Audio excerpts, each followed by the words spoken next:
Okay, can everyone hear me all right? Good. Okay, well now that you're seated here in the grandstands, I can officially welcome you to Fenway Park. What do you think? Is it what you expected? Bigger, smaller? Most people say smaller. And indeed, we are one of the smaller ballparks. We have only about 88,000 square feet, whereas most ballparks have about 110,000 square feet. We're surrounded by 5 city streets, which accounts for our unusual shape and the fact that we have a smaller playing surface. So, I mentioned to you that Fenway Park opened in 1912, but the Red Sox were playing baseball way before that. They started playing baseball in 1901 over at the Huntington Avenue grounds, which is about a mile from here, and it's now the site of Northeastern University. And they did very well at the Huntington Avenue grounds. In fact, they won the very first World Series that was ever held, was held there in 1903. And one of the reasons they did so well is that they had hired a wonderful pitcher named Cy Young. And so between Cy Young and winning the World Series, there were a lot of people who wanted to go to see the Huntington Avenue grounds. But that ballpark only held about 11,000 seats. And so the owners of the team at the time started looking for a spot to build a new ballpark. And they came to this area of Boston. This is known as the Fenway neighborhood of Boston. Fens is an old English word which means marsh or swamp, and very marshy around here. And they bought this land, 8.5 acres of land. This was in 1911. There were no buildings here at the time, but the streets had been laid out. And as I say, the pattern of the streets determined the shape of the ballpark. And our shape is just one of the many lovable quirks here at Fenway Park. So we opened on April 20th, 1912. That was only 5 days after the Titanic sank, just to give you an idea of how long ago that was. And we did very, very well during our first decade here. In fact, we won the 1912, the 1915, the 1916, and the 1918 World Series titles. So we had won 5 of the first 15 World Series games ever held. And so we were really on a roll, and a very dominant team. So we decided it would be nice to let some of the other teams have a chance and catch up. So we decided we would take a little break.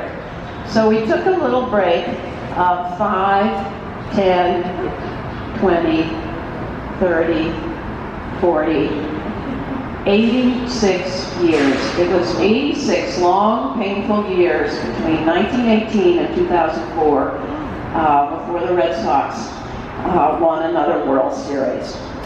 Well, going back to the 19-teens, one of our players on the team then was hired as a pitcher from Baltimore. His name was George Herman Ruth. And of course, he was better known as Babe Ruth. Babe Ruth is right.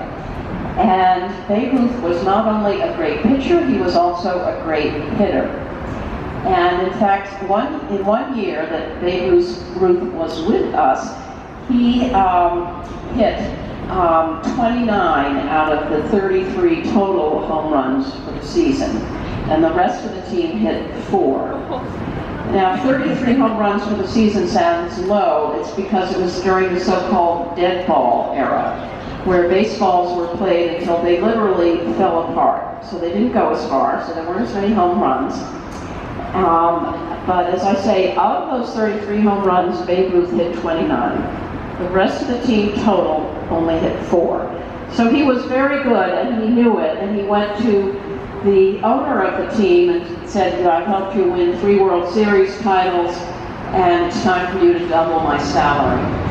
Well, unfortunately, the owner of the team, a man named Harry Frazee, and Babe Ruth didn't get along at all. Babe Ruth was what we would call a party animal. He was out late every night, drinking and smoking and closing down bars, and he would come in late to practice or not at all.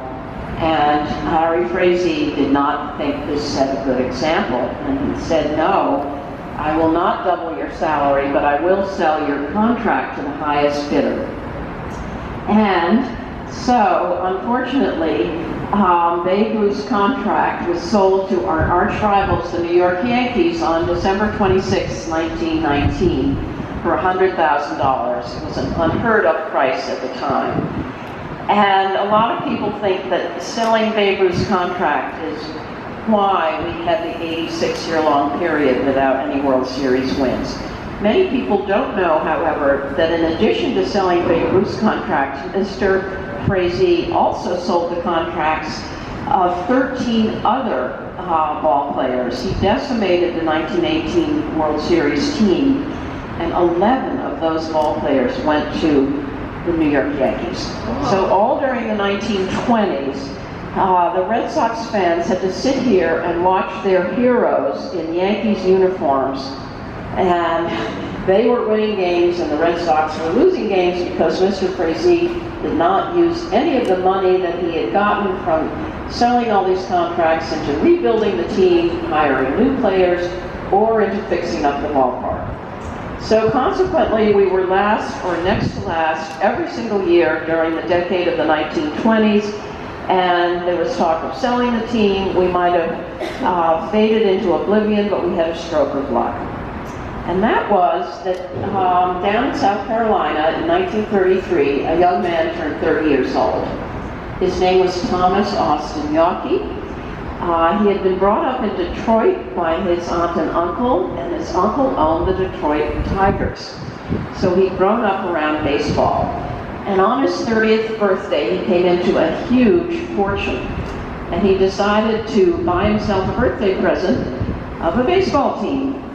And luckily for us, he bought the Red Sox in Fenway Park, again for an unheard of sum of $1.2 million. Keep in mind, this was 1933, the depths of the Depression, 25% unemployment. There weren't many people who could afford to spend $1 million on a baseball team. And then Mr. Yawkey came here and he put in improvements that are still with us today. He spent $1.5 million on improvements, which of course put a lot of people to work.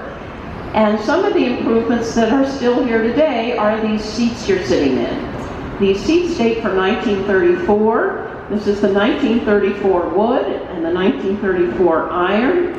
And these seats are in exactly the same place they've always been. We have 12,000 of these seats. They start at the Gulf sign over there, and they go all the way around the ballpark to the area underneath our retired numbers. And that's 12,000 out of a total of 37,755 seats. So it's about a third of all of our seats. And people say to me, well, Kathy, why don't you switch those old seats and replace them with new seats like those?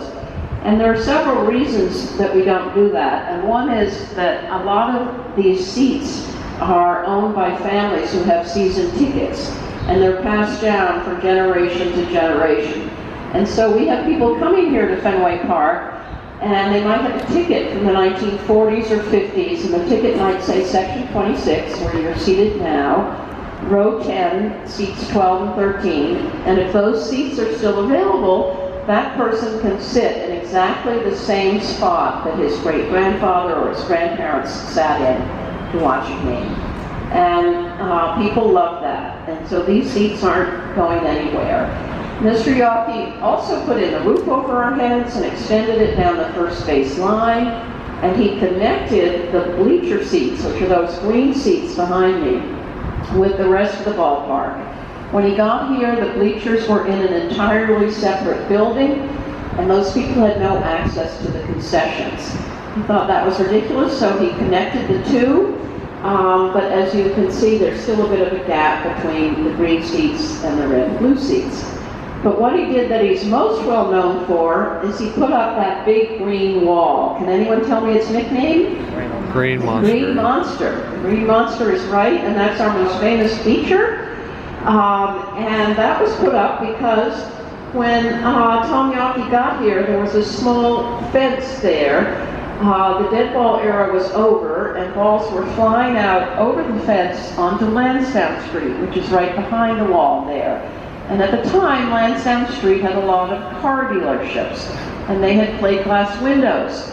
And baseballs and plate glass windows don't mix very well. And those car dealers knew exactly where to send the bill. And so up went that wall, 37 feet, 2 inches high. And then the seats that you see that were put on top of it were put there in 2003. And that's going to be our next stop. However, before we get there, I have a surprise for you. This doesn't happen very often, but the Red Sox have gotten out their World Series trophies for you to see, and you can stop and take a picture of them on your way up to sit on the Green Monster seats. So we'll go up these stairs and then up another set of stairs, and then you can just see to your left the World Series trophies there. So follow me this way and we'll go see the